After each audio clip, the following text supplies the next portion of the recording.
In the year 1453, the city of Constantinople, the jewel of the Byzantine Empire and one of the most powerful and historically significant cities in the world, fell to the forces of the Ottoman Empire, marking the end of an era and the dawn of a new world.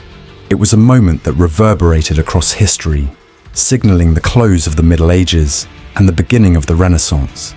The fall of Constantinople was not just the fall of a city, it was the collapse of a centuries-old empire, the end of the Byzantine Empire, and the beginning of a new era of Ottoman dominance. The city, with its towering walls, strategic location, and rich cultural heritage, had survived numerous sieges over the centuries.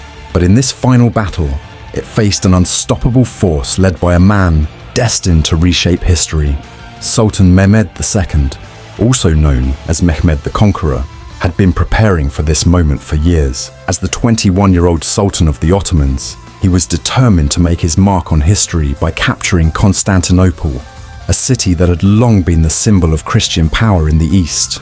For centuries, Constantinople had been a fortress, a vibrant city, and a center of learning, religion, and trade. It had weathered invasions, sieges, and attacks from countless enemies, but this time, it faced a threat unlike any other.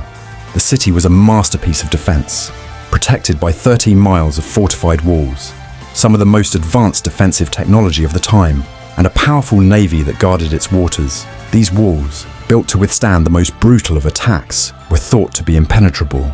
But this time, the defenders within Constantinople were vastly outnumbered and outmatched. While the defenders numbered around 7,000, including soldiers, citizens, and mercenaries, the Ottomans commanded an army of over 80,000 men. Mehmed's forces included elite janissaries, skilled archers, and engineers, all equipped with the most advanced military technology of the era. Among these innovations were massive cannons, some of the largest ever constructed.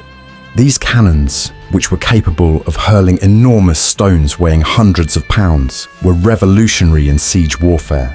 They shook the very foundations of Constantinople and began to tear apart the city's ancient walls. The Ottomans also had a powerful fleet, which controlled the waterways around Constantinople, ensuring that no reinforcements could arrive and that supplies for the defenders dwindled. The siege began in earnest in April 1453 and lasted for weeks. The defenders of the city fought valiantly, but they were simply outmatched. They launched desperate counterattacks and did everything they could to hold the Ottomans at bay.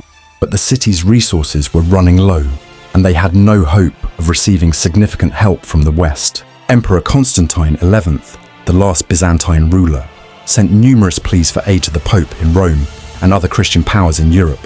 Yet, political complications and the fragmented nature of Western Europe's alliances meant that only a small contingent of Venetian and Genoese soldiers managed to reach the city. This lack of aid would prove disastrous for Constantinople. The Western powers, embroiled in their own conflicts and politics, were unable or unwilling to send the necessary help to stem the tide of Ottoman forces.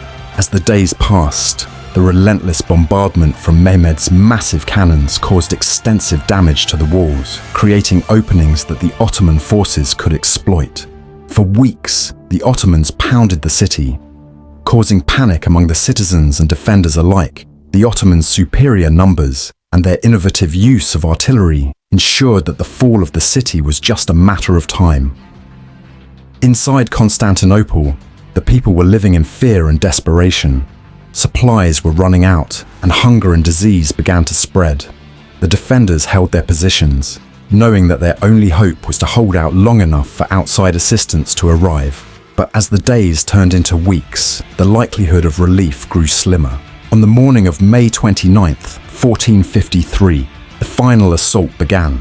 The Ottomans, having carefully planned their attack, launched a full-scale assault on the city's defenses.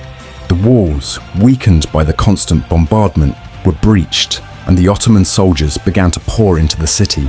The defenders fought bravely, but they were outnumbered and exhausted. Despite their best efforts, the overwhelming numbers of the Ottoman army eventually overwhelmed them. The city was soon engulfed in chaos as Ottoman forces broke through the defenses and entered the heart of Constantinople. Emperor Constantine, knowing that his city was lost, led a heroic final charge alongside his soldiers.